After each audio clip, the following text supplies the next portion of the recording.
Capítulo 2. El deseo. Punto inicial de todo logro. El primer paso hacia la riqueza. Cuando Edwin C. Barnes descendió del tren de carga en Orange, New Jersey, hace más de 30 años, quizás parecía un vagabundo. Sin embargo, sus pensamientos eran los de un rey. Mientras se dirigía desde los rieles del ferrocarril a la oficina de Thomas A. Edison, su mente trabajaba sin descanso. Él lograba verse a sí mismo parado frente a Edison. Se escuchaba a sí mismo solicitándole al señor Edison una oportunidad para llevar a cabo la única e intensa obsesión de su vida. Un deseo ardiente de convertirse en socio en los negocios del gran inventor. El deseo de Barnes no era una mera esperanza, era un entusiasta y vibrante deseo que trascendió a cualquier cosa. Era claro y determinante. El deseo no era nuevo cuando se le acercó él a Edison. Este había sido su deseo dominante por un largo período. En un comienzo, cuando el deseo apareció por primera vez en su mente, debe haber sido, probablemente lo fue, solo un deseo. No obstante, no era solo un deseo cuando se apareció frente a Edison, con él. Algunos años después, Edwin C. Barnes estuvo parado nuevamente frente a Edison, en la misma oficina donde por primera vez conoció al inventor. Esta vez su deseo se había convertido en realidad. Ya era socio de Edison. El sueño dominante de su vida se había hecho realidad. Hoy, personas que conocen a Barnes lo envidian debido al quiebre que produjo en su vida. Ellos lo ven en sus días de gloria, sin tomarse la molestia de investigar las causas de su éxito. Barnes tuvo éxito porque eligió un objetivo claro. Puso toda su energía, todo el poder de su voluntad y toda su energía en pos de dicho objetivo. No se convirtió en socio de Edison el día en que llegó. Se contentó con partir en el más humilde trabajo, en la medida en que éste le proveyese la oportunidad de tomar inclusive un solo paso hacia su anhelado fin. Pasaron 5 años antes de que la ocasión que estaba buscando hiciera su aparición. A lo largo de dichos años, no hubo ni siquiera un rayo de esperanza. Ni una sola promesa de lograr su deseo se le había presentado. Para cualquiera, excepto para él, parecía solamente otro rodamiento en la rueda de los negocios de Edison. Pero, en su propia mente, él era el socio de Edison en todo momento. Desde el primer día en que fue a trabajar ahí, por primera vez. Es una ejemplificación notable del poder de un deseo claro. Barnes logró su meta porque anhelaba ser socio del señor Edison más que cualquier otra cosa. Creó un plan con el cual lograr dicho propósito. Y muy importante, quemó todos los puentes tras él. Mantuvo su deseo hasta que se convirtió en la obsesión dominante en su vida y posteriormente un hecho. Cuando fue a Orange, no se dijo a sí mismo: voy a tratar de convencer a Edison para que me dé algún tipo de trabajo, el que sea. Él dijo: veré a Edison y le avisaré que he venido a ser su socio. Él no dijo: voy a trabajar ahí por unos pocos meses y si es que no tengo estímulos, renunciaré y buscaré un empleo en otro lado. Él dijo: partiré donde sea. Haré lo que Edison me diga, y antes de que me dé cuenta, me convertiré en su socio. Él no dijo: voy a mantener mis ojos abiertos a otra oportunidad, en caso de que falle en obtener lo que quiero en la empresa de Edison. Él dijo: Hay tan solo una cosa en este mundo que estoy determinado a obtener, y es una asociación con Thomas A. Edison. Voy a quemar todos los puentes tras de mí y arriesgar todo mi futuro en mi capacidad para alcanzar lo que busco. Él no dejó posibilidad alguna para retroceder. Tenía dos posibilidades: vencer o perecer. Esa es toda la historia del éxito de Barnes. Hace mucho tiempo, un gran guerrero enfrentó una situación en la cual tuvo que tomar una decisión que aseguró su éxito en el campo de batalla. Estaba a punto de enviar su ejército para enfrentar a un poderoso contrincante que tenía muchos soldados de los que él contaba. Subió a sus soldados en botes, desembarcó en el país enemigo, bajó a su soldado y su equipamiento, y posteriormente dio la orden de quemar los botes que los habían traído. Dirigiéndose a sus hombres antes de la primera batalla, dijo: «Ustedes alcanzan a ver cómo se queman los botes. Eso significa que no tenemos cómo irnos de estas costas vivos, a no ser que ganemos la batalla. Debemos tomar una determinación: vencer o morir». Vencieron. Cada persona que gana en cualquier emprendimiento debe estar dispuesta a quemar sus botes y eliminar todas las posibilidades de dar pie atrás. Solo así puede tener la convicción de mantener ese estado mental conocido como deseo ardiente de vencer, fundamental para lograr el triunfo. La mañana siguiente, después del gran incendio en Chicago, un grupo de comerciantes se paró en la State Street, observando los restos humeantes de lo que habían sido sus negocios. Se reunieron para decidir si tratarían de reconstruir o abandonarían Chicago para comenzar de cero en alguna locación más prometedora del país. Tomaron la decisión, todos, excepto uno: abandonar Chicago. El comerciante que decidió quedarse y reconstruir apuntó con un dedo a los restos de su tienda y le dijo a los demás: «Caballeros, en ese exacto lugar construiré la tienda más grande del mundo. No importa las veces que pueda quemarse».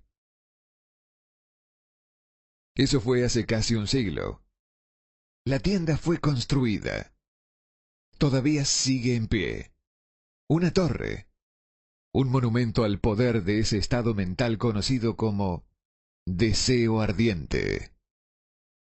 Lo más sencillo que Marshall Field podría haber hecho era imitar a sus colegas. Cuando las perspectivas aparecían como difíciles y el futuro se veía adverso, se retiraron a donde las cosas lucieran más fáciles. Es importante notar la diferencia entre Marshall Field y los otros comerciantes, puesto que es la misma diferencia que distingue a Edwin C. Barnes de los miles de jóvenes que trabajaron en la compañía de Edison. Es lo mismo que distingue a prácticamente todos quienes tienen éxito de aquellos que fracasan. Cada persona que alcanza la edad de comprender el propósito del dinero, de seguro quiere obtenerlo. Simplemente desear no es lo que trae las riquezas. Sin embargo, desear con un estado mental en el cual el deseo se convierte en una obsesión, el planificar maneras concretas para adquirirlas y ejecutar dichos planes con una persistencia tal que no acepta fracasos, de seguro traerá fortunas. El método por el cual los deseos por riquezas pueden transmutarse a su equivalente financiero consta de 6 pasos prácticos. Primero, fije en su mente el monto exacto de dinero que desea. No basta con decir, quiero mucho dinero. Debe ser una cifra precisa. Hay una razón psicológica para esto que será descrita en el capítulo siguiente. Segundo, determine exactamente lo que está dispuesto a entregar a cambio del dinero que quiere. No existe algo por nada. Tercero, establezca una fecha concreta en la cual pretende poseer el dinero que busca. Cuarto, trace un plan concreto para lograr su deseo y comience inmediatamente a ponerlo en acción, sin importar si está o no preparado. Quinto, escriba un enunciado claro sobre la cantidad de dinero que pretende adquirir. Establezca el tiempo límite para dicha adquisición. Establezca lo que está dispuesto a entregar a cambio del dinero y detalle claramente el plan que ejecutará para acumularlo.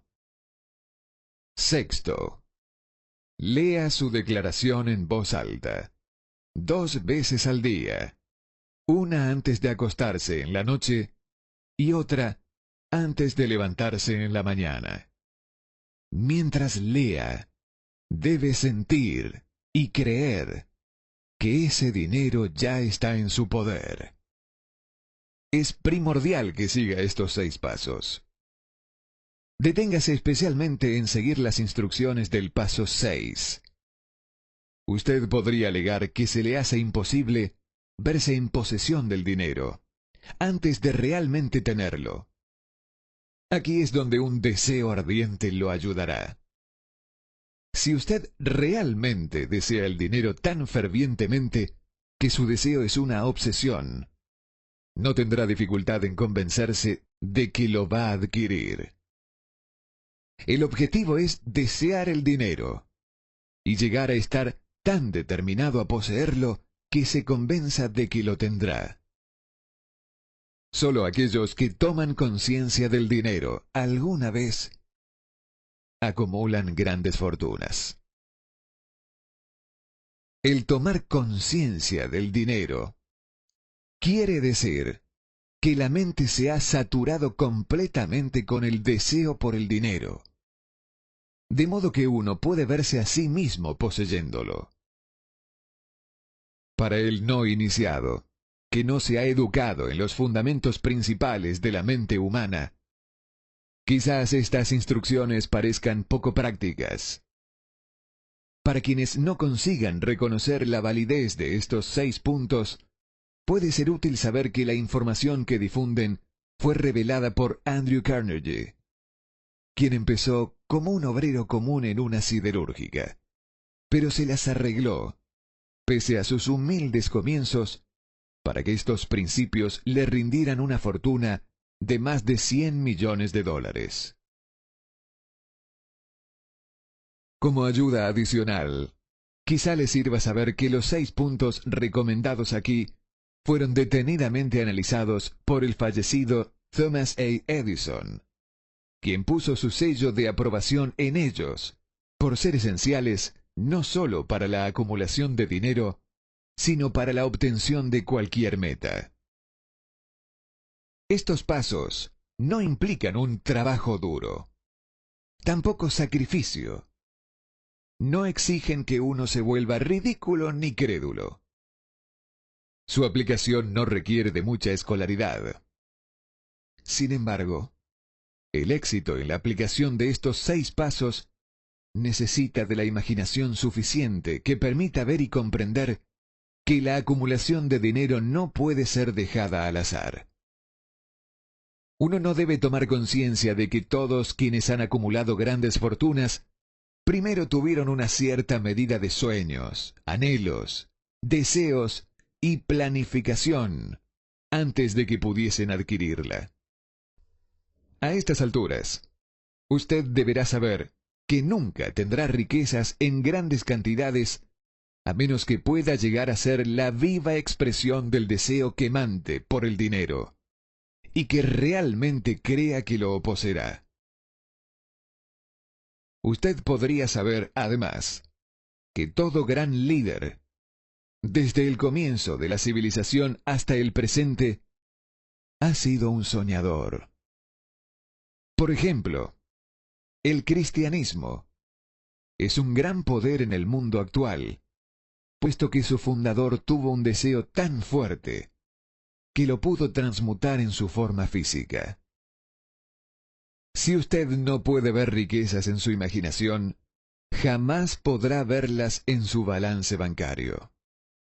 Nunca, en toda la historia de América, ha habido una oportunidad tan grande para los soñadores prácticos como ahora.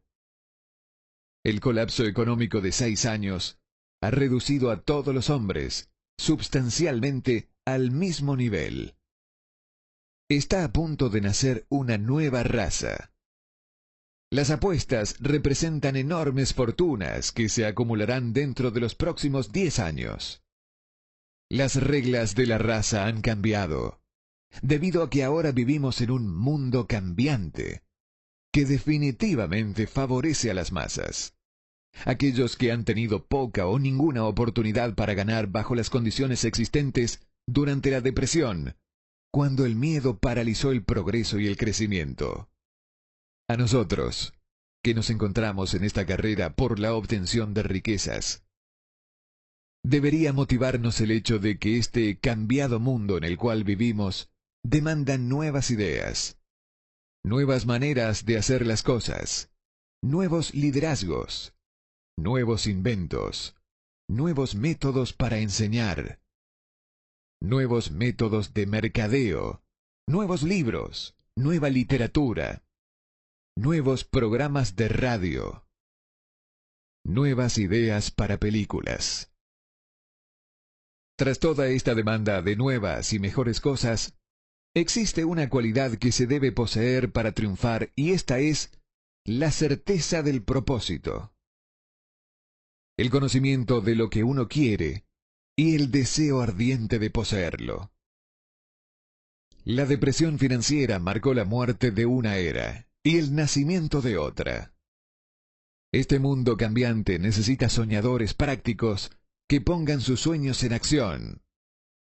Los soñadores prácticos siempre han sido y siempre serán los modeladores de la civilización. Los que deseamos acumular riqueza debemos recordar que los verdaderos líderes del mundo han sido siempre hombres que han sabido dominar, para su uso práctico, las fuerzas invisibles e intangibles de la oportunidad que está por surgir, y han convertido esas fuerzas, o impulsos de pensamiento, en rascacielos, fábricas, aviones, automóviles, y toda forma de recursos que hacen la vida más llevadera. La tolerancia y una mente abierta son necesidades prácticas de un soñador en estos días. Aquellos que tienen miedo de las nuevas ideas están condenados antes de empezar. Nunca ha existido un momento más propicio para los emprendedores que el presente. La verdad, no hay un salvaje oeste que debe ser conquistado, como en los días de la carreta cubierta. Sin embargo, hay un mundo de negocios, financiero e industrial para ser remodelado y redirigido para nuevos y mejores caminos. Al planear la obtención de su porción de riqueza, no se deje influenciar por quienes menosprecian sus sueños. Para lograr grandes ganancias en este mundo cambiante, uno debe captar el espíritu de los grandes pioneros de antaño, cuyos sueños le han dado a la civilización todo lo que tiene de provechoso. El espíritu que infunde energía en nuestro propio país, en las oportunidades de usted y en las mías, para alimentar y vender nuestro talento. No olvidemos que Colón soñó con un mundo desconocido. Apostó su vida en la existencia de ese mundo y lo descubrió. Copérnico, el gran astrónomo, soñó con una multiplicidad de mundos y los reveló. Nadie lo denunció como poco práctico después que había triunfado. En lugar de esto, el mundo lo veneró, probando así que una vez más, el éxito no requiere de disculpas, permisos por fracaso, ni coartadas. Si lo que usted quiere hacer está bien, y usted cree en ello, adelante, hágalo. Lleve a cabo sus sueños y no haga caso de lo que los demás puedan decir si usted se topa en algún momento con tropiezos. Tal vez los demás no sepan que cada fracaso lleva consigo la semilla de un éxito equivalente. Henry Ford, pobre e ignorante, soñó con una carroza sin caballos. Se fue a trabajar con las herramientas que tenía, sin esperar una oportunidad que lo favoreciera, y ahora la evidencia de su sueño está en todo el planeta. Él puso más ruedas en funcionamiento que cualquier otro hombre, porque no tenía miedo de respaldar sus sueños. Thomas Edison soñaba con una lámpara que pudiese ser operada con electricidad. Empezó donde estaba parado y puso su sueño en acción. A pesar de más de 10.000 fallas, perseveró en su sueño hasta que lo convirtió en una realidad física. Los soñadores prácticos no claudican. Whelan soñaba con una cadena de tiendas de cigarros. Transformó su sueño en acción, y ahora las United Cigar Stores ocupan algunas de las mejores locaciones de las ciudades estadounidenses. Lincoln soñó en libertad para los esclavos de color. Puso su sueño en acción, y casi no vivió para ver un norte y sur unidos que tradujeron su sueño en realidad. Los hermanos Wright soñaron con una máquina que volase a través del aire. Hoy en día podemos ver la evidencia por todas partes de que sus sueños se han cumplido. Marconi soñaba con un sistema para dominar las intangibles fuerzas del éter. Las pruebas de que no soñaba en vano podemos encontrarlas en cada aparato de radio que existe en el mundo. Quizá le interese saber que los amigos de Marconi lo pusieron bajo custodia y fue examinado en un hospital para psicópatas cuando anunció que había descubierto un principio mediante el cual podría enviar mensajes a través del aire, sin la ayuda de cables ni algún otro medio físico de comunicación. A los soñadores de hoy en día les va mejor. El mundo está lleno de una abundancia de oportunidades que los soñadores del pasado jamás conocieron. Un deseo ardiente de ser y de hacer es el punto inicial desde el cual el soñador debe lanzarse. Los sueños no están hechos de apatía, pereza, ni falta de ambición. El mundo ya no se burla del soñador, ni los llama utópicos. Si piensa que sí lo son, viaje a Tennessee y sea testigo de lo que un presidente soñador ha hecho en la forma de aprovechar y usar el gran poder del agua de América. Muchos años atrás, un sueño como este podría haber parecido una chifladura. Usted se ha desilusionado, ha sido derrotado durante la depresión, ha sentido que su gran corazón se ha roto hasta sangrar. Tenga coraje, ya que estas experiencias han dispuesto el metal espiritual del cual usted está hecho. Estos son recursos invaluables.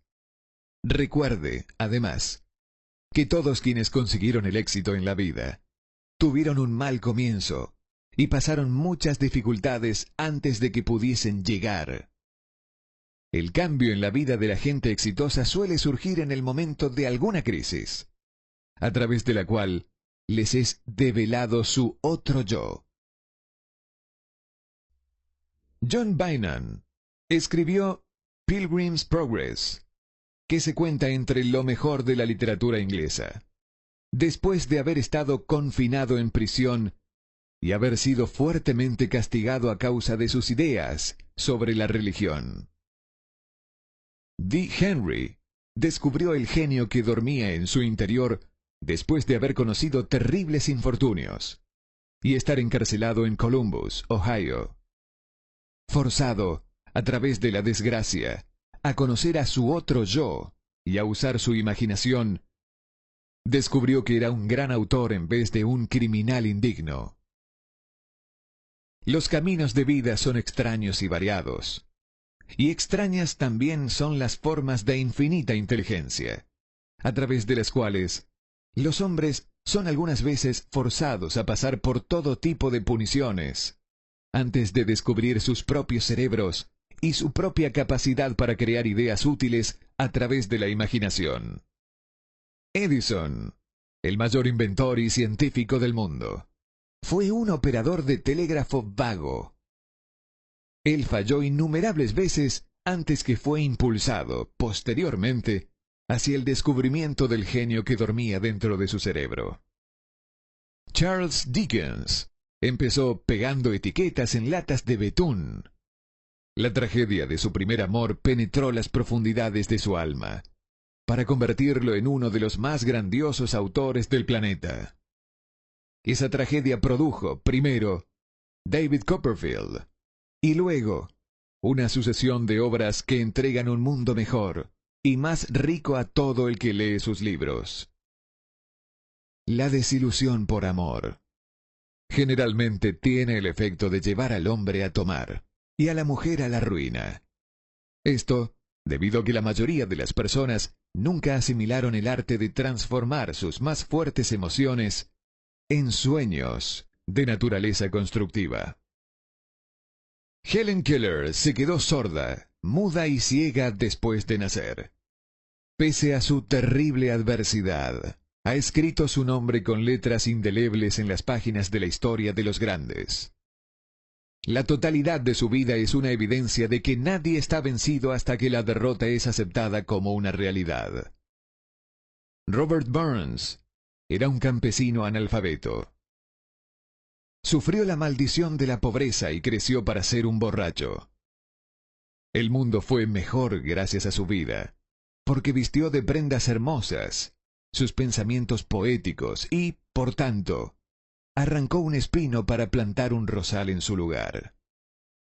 Booker T. Washington nació en la esclavitud, discapacitado por raza y color. Debido a que él era tolerante, tenía una mente abierta en todo momento, y era un soñador. Dejó su impresión de humanidad en toda una raza. Beethoven era sordo, y Milton ciego, pero sus nombres perdurarán en el tiempo, porque soñaron y tradujeron sus sueños en ideas constituidas. Antes de pasar al siguiente capítulo, encienda nuevamente en su mente el fuego de la esperanza, fe, coraje y tolerancia. Si tiene estos estados de mente y un conocimiento de trabajo de los principios explicados, todo lo otro que usted necesita vendrá a usted, cuando usted esté listo para ello. Deje a Emerson afirmar el pensamiento en estas palabras. Cada proverbio, cada libro, refrán que te pertenece para la ayuda y confort, seguramente vendrá a casa a través de pasajes abiertos. Cada amigo que no tiene un deseo fantástico, sino que una gran y tierna alma en su súplica, se deberá encerrar en su aceptación. Existe una diferencia entre desear algo y estar listo para recibirlo. Nadie está listo para algo hasta que cree fehacientemente que lo puede conquistar. El estado mental debe ser de creencia absoluta, no simplemente esperanza o anhelo. Tener apertura de mente es esencial para tener creencia total. Las mentes cerradas no inspiran fe, ni coraje, ni creencia absoluta. Recuerde, no se requiere más esfuerzo para apuntar alto en la vida, para reclamar abundancia y prosperidad, del que hace falta para aceptar la miseria y la escasez. Un gran poeta ha expresado acertadamente esta verdad universal en unas pocas líneas. Negocié 1 centavo a la vida, y la vida no me dio más. Por mucho que le imploré a la noche, cuando contaba mis escasos bienes. Porque la vida es un amo justo, que te da lo que le pides. Pero cuando has fijado el precio, debes aguantar la faena. Trabajé por un salario de jornalero, solo para descubrir, perplejo, que cualquier paga que hubiera pedido a la vida, ésta me la hubiese pagado de buen grado. Como clímax adecuado de este capítulo, quiero introducir a una de las personas más excepcionales que he conocido. Lo vi por primera vez pocos minutos después de que hubiera nacido. Vino a este mundo sin ningún rastro físico de orejas. Y el médico admitió, cuando le pedí su opinión sobre el caso, que el niño sería sordo y mudo de por vida. Me opuse a la opinión del médico. Estaba en mi derecho. Yo era el padre del niño. Tomé una determinación y me formé una opinión, pero expresé esa opinión en silencio, en el fondo de mi corazón. Tomé la decisión de que mi hijo podría escuchar y hablar. La naturaleza podrá haberme mandado un hijo sin oídos. Sin embargo, la naturaleza no puede inducirme a aceptar la realidad de esa amargura. En mi interior supe que mi hijo oiría y hablaría. ¿Cómo? Estaba cierto de que tenía que haber una manera, y sabía que la hallaría. Pensé en las palabras del inmortal Emerson. El curso de las cosas acontece para enseñarnos la fe. Solo necesitamos poner atención. Hay indicadores, claves, para cada uno de nosotros. Y si escuchamos con humildad, oiremos la palabra justa. La palabra justa, deseo. Mucho más que ninguna otra cosa. Yo deseaba que mi hijo no fuera sordomudo. De ese deseo, no renegué jamás, ni por un segundo. Hace muchos años atrás escribí: nuestras únicas limitaciones son aquellas que nos fijamos en nuestras mentes. Por primera vez, me pregunté si esa afirmación era verdad. Acostado en la cama frente a mí estaba un niño recién nacido, sin la capacidad natural de la audición. Aunque él podía escuchar y hablar, obviamente estaba desfigurado de por vida. Seguramente esta era una limitación que el niño no se había fijado en su mente. ¿Qué podía hacer? ¿Encontraría alguna manera de trasplantar a ese niño mi propio deseo ardiente, de dar con maneras y medios de hacer llegar el sonido a su cerebro sin la necesidad de los oídos? Tan pronto como el niño fuese lo bastante mayor para cooperar, le llenaría la cabeza de tal manera de ese deseo ardoroso, que la naturaleza lo traduciría en realidad con sus propios métodos. Todos estos pensamientos pasaron por mi mente, pero no comenté de ello con nadie. Cada día renovaba la promesa que me había hecho de que mi hijo no sería sordomudo. Cuando creció y empezó a percibir las cosas que lo rodeaban, descubrimos que mostraba débiles indicios de que oía. Cuando alcanzó la edad en que los niños suelen empezar a emitir palabras, no hizo intento alguno de hablar. Pero de sus actos podíamos deducir que percibía ciertos sonidos. Eso era todo lo que yo quería saber. Estaba convencido de que, si podía oír, aunque fuese débilmente, sería capaz de desarrollar una mayor capacidad auditiva. Entonces ocurrió algo que me llenó de esperanza. Surgió de algo totalmente inesperado. Un accidente que cambió una vida. Compramos un fonógrafo. Cuando el niño oyó la música por primera vez, entró en éxtasis y muy pronto se apropió del aparato. En una oportunidad estuvo poniendo un disco una y otra vez durante casi 2 horas, de pie delante del fonógrafo, mordiendo un borde de la caja.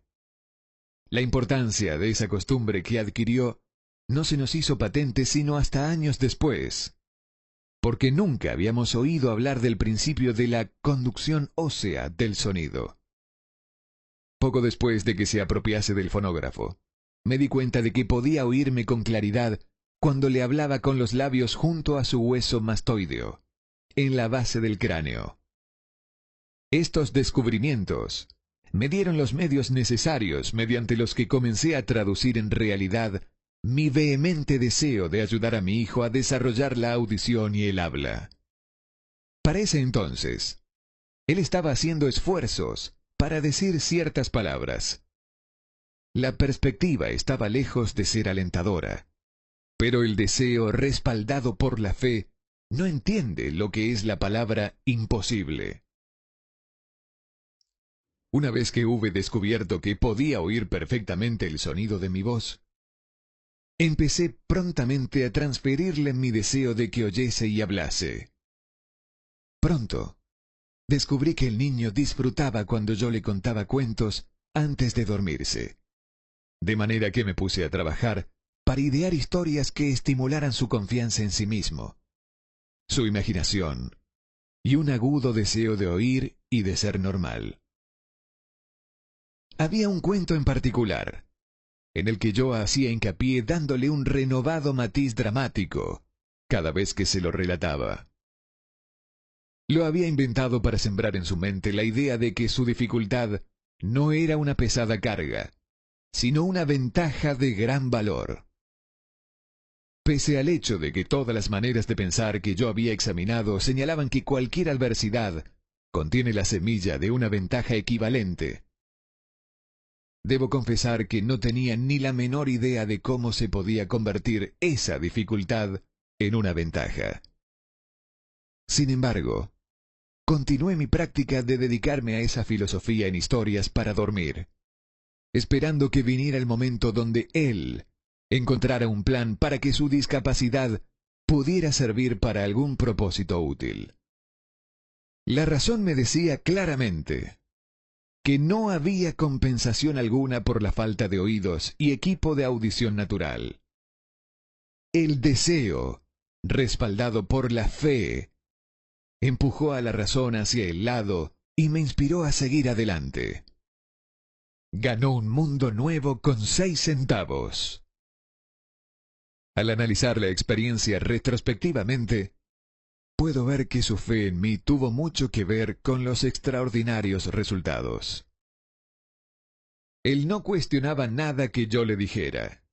Le vendí la idea de que tenía una ventaja original sobre su hermano mayor, y que esa ventaja se reflejaría de muchas maneras. Por ejemplo, los maestros en la escuela se darían cuenta de que no tenía orejas, y por ese motivo, le dedicarían una atención especial, y lo tratarían con una amabilidad y una benevolencia asombrosas. Siempre lo hicieron. También le vendí la idea de que cuando fuese lo suficientemente mayor para vender periódicos, su hermano mayor era ya vendedor de periódicos, tendría una gran ventaja sobre éste, porque la gente le pagaría más por su mercancía, debido a que verían que era un niño brillante y emprendedor pese al hecho de carecer de orejas. Cuando tenía unos 7 años, mostró la primera prueba de que nuestro método de apoyo rendía sus frutos. Durante varios meses, imploró el privilegio de vender periódicos, pero su madre no le daba el consentimiento. Entonces, se ocupó por su cuenta del asunto. Una tarde, en que estaba en casa con los sirvientes, trepó por la ventana de la cocina, se deslizó hacia afuera y se estableció por su cuenta. Le pidió prestados 6 centavos al zapatero remendón del barrio. Los invirtió en periódicos. Los vendió. Reinvirtió el capital y repitió la operación hasta el anochecer. Después de hacer el balance de sus negocios y de devolverle a su banquero los 6 centavos que le había fiado, se encontró un beneficio de 42 centavos. Cuando volvimos a casa aquella noche, lo encontramos durmiendo en su cama, apretando el dinero en un puño. Su madre le abrió la mano, cogió las monedas y se puso a llorar. Me sorprendió.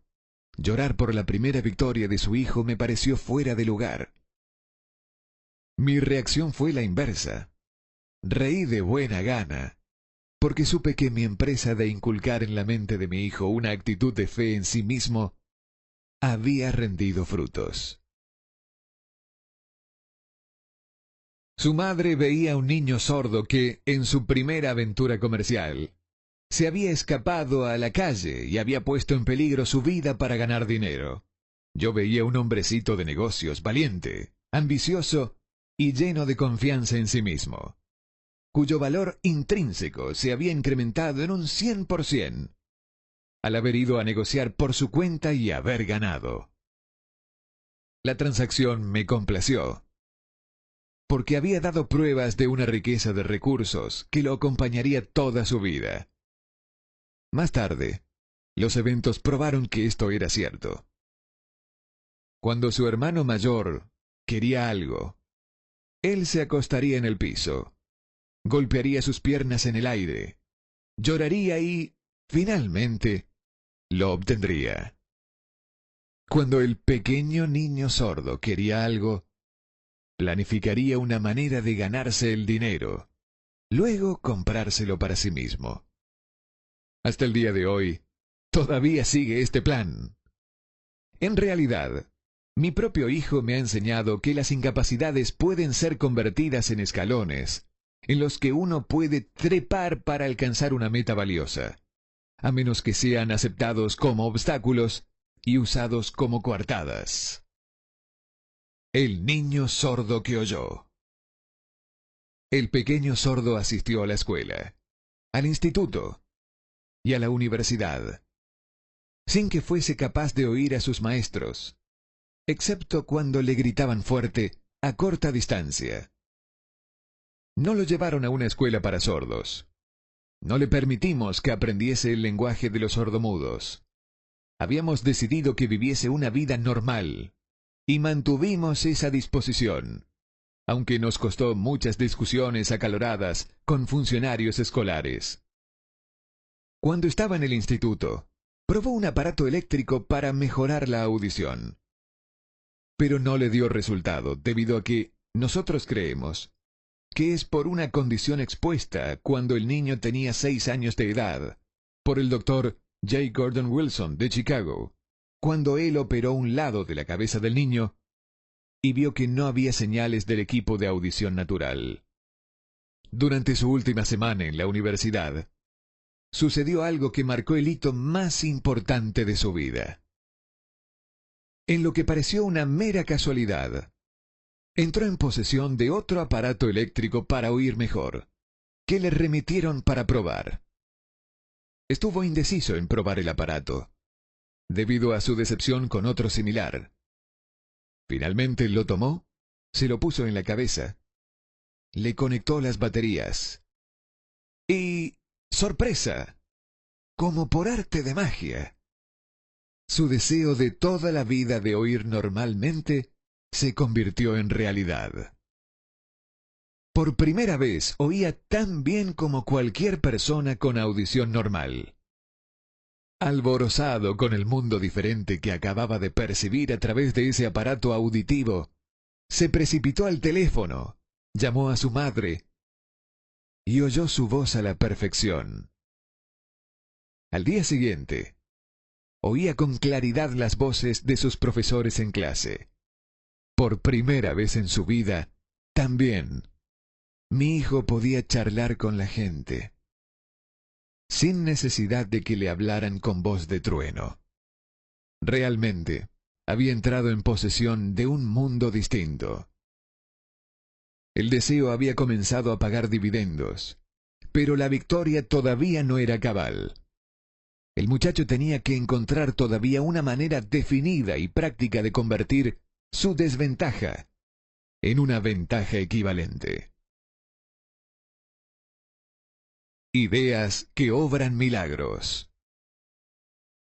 Sin apenas darse cuenta de la importancia de lo que acababa de obtener, pero extasiado con la satisfacción del descubrimiento de ese mundo de sonidos, escribió una entusiasta carta al fabricante del audífono, relatándole su experiencia. Algo en ella hizo que la compañía lo invitase a Nueva York. Cuando llegó, lo llevaron a conocer la fábrica, y mientras hablaba con el ingeniero jefe, contándole de su mundo recién descubierto, una corazonada, una idea o una inspiración, llámesela como se quiera, destelló en su cerebro. Era ese impulso del pensamiento que convertía su dificultad en una ventaja, destinada a pagar dividendos en dinero y en dicha por millares durante todo el tiempo venidero. El resumen y el núcleo de ese impulso de pensamiento era así. Se le ocurrió que él podría ser de gran ayuda para los millones de sordos que viven sin el beneficio de audífonos, si pudiera encontrar una manera de narrarles la historia de su descubrimiento del mundo. Durante un mes entero llevó a cabo una intensa investigación, durante la cual analizó todo el sistema de ventas del fabricante de audífonos e ideó formas y medios de comunicarse con los duros de oído de todo el mundo, resuelto a compartir con ellos su nuevo mundo recién descubierto. Una vez lo tuvo hecho, puso por escrito un plan bienal, basado en sus investigaciones. Cuando lo presentó a la compañía, al momento le dieron un puesto de trabajo para que llevara a cabo su ambición. Poco había soñado, cuando empezó a trabajar, que estaba destinado a llevar esperanza y aliento a millares de sordos que, sin su ayuda, se hubieran visto condenados para siempre a la sordera. Un poco después se asoció con el fabricante de su equipo de audición, quien me invitó a asistir a una clase conducida por su empresa, que tenía el propósito de enseñarle a sordomudos a escuchar y hablar. Yo nunca había escuchado de ese tipo de educación, por lo tanto, visité la clase escéptico, pero esperanzado de que mi tiempo no fuera totalmente desperdiciado. Aquí presencié una demostración que me dio una mayor visión de lo que yo había despertado y mantenido vivo en la mente de mi hijo. El deseo para escuchar normalmente. Yo vi sordomudos que estaban siendo enseñados a escuchar y hablar, al aplicar el mismo autoprincipio que yo había utilizado hace más de 20 años atrás para salvar a mi hijo del mutismo por sordera. De este modo, a través de un raro giro en la rueda de la fortuna, mi hijo Blair y yo hemos estado destinados a ayudar a corregir el mutismo por sordera para aquellos que aún no han nacido, porque somos los únicos seres humanos que yo conozco que hemos establecido definitivamente el hecho de que el mutismo por sordera se puede corregir hasta el grado de restaurar la vida normal de aquellos que sufren de esta aflicción. Esto se ha hecho para uno, entonces podría ser hecho también para otros. No me cabe duda de que Blair hubiera sido sordomudo toda su vida si su madre y yo no nos las hubiésemos rebuscado para formar su mente como lo hicimos. El doctor que lo atendió al nacer nos dijo, confidencialmente, que podía ser que el niño nunca escuchará ni hablará. Hace unas pocas semanas atrás, el doctor Irving Burgess, un especialista renombrado en dichos casos, examinó a Blair muy detalladamente y quedó sorprendido cuando vio lo bien que ahora escuchaba y hablaba mi hijo. Dijo que su examen indicaba que, teóricamente, el niño no debería haber escuchado del todo, pero el chico sí escuchaba, a pesar del hecho que los rayos X mostraban que no había abertura en el cráneo, por las cuales sus oídos podían pasar al cerebro. Cuando sembré en su interior el anhelo de oír, de hablar y de vivir como una persona normal, alguna extraña influencia hubo en ese impulso que hizo que la naturaleza tendiese una especie de puente para salvar el golfo del silencio que separaba su cerebro del mundo exterior, por algunos medios que los más agudos especialistas médicos no habían sido capaces de descifrar. Sería un sacrilegio para mí hacer conjeturas de cómo la naturaleza había llevado a cabo este milagro. Sería imperdonable si yo me negara a decirle al mundo todo lo que sé de la humilde parte que asumo en esta extraña experiencia. Es mi deber y un privilegio decir que creo, y no sin razón alguna, que nada es imposible para la persona que respalda el deseo con una fe perdurable. En verdad, el deseo ardiente tiene maneras tortuosas de transmutarse en su equivalente físico. Blair deseaba una audición normal. Ahora la tiene. Nació con una minusvalía que fácilmente hubiera desviado a alguien, con un deseo menos definido a la calle, con un puñado de lápices en una mano y una lata vacía en la otra. Esta incapacidad ahora promete servir como medio a través del cual él concederá un servicio útil a muchos millones que sufren complicaciones para escuchar, y también para darles un empleo útil con una compensación financiera adecuada para el resto de su vida. La pequeña mentira piadosa que sembré en su mente cuando él era un niño, llevándolo a creer que su defecto se convertiría en una gran ventaja que podría capitalizar, se justificó sola. Ciertamente, no hay nada, correcto o equivocado, que la confianza, sumada a un deseo ardiente, no pueda hacer realidad. Estas cualidades están al alcance de todos. En toda mi experiencia de tratar con hombres y mujeres con problemas personales, nunca manejé un caso que demostrará más definitivamente el poder del deseo. Los autores algunas veces cometen el error de escribir sobre temas que conocen muy poco, o solo superficialmente. Ha sido mi buena fortuna el haber tenido el honor de probar la solidez del poder del deseo, a través de la aflicción de mi propio hijo. Tal vez fue providencial que la experiencia viniera como lo hizo. Ciertamente nadie está mejor preparado que él de servir como un ejemplo de lo que pasa cuando el deseo es puesto a prueba. Si es que la madre naturaleza se doblega al poder del deseo, es lógico que el hombre puede derrotar a un candente deseo. El poder de la mente humana es extraño e imponderable. No entendemos el método por el cual usa cada circunstancia, cada persona, cada cosa física dentro de su alcance, como un medio de transformar el deseo en su contrapartida material. Tal vez la ciencia descubrirá este misterio. Yo le implanté en la mente de mi hijo el deseo de escuchar y hablar como cualquier persona normal. Este deseo ahora se volvió una realidad. Le implanté en su mente el deseo de convertir su mayor discapacidad en su mayor recurso. Ese deseo ha sido realizado.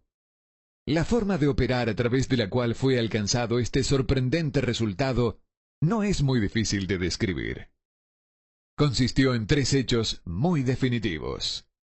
Primero, yo mezclé la fe con el deseo de escuchar normalmente que le traspasé a mi hijo.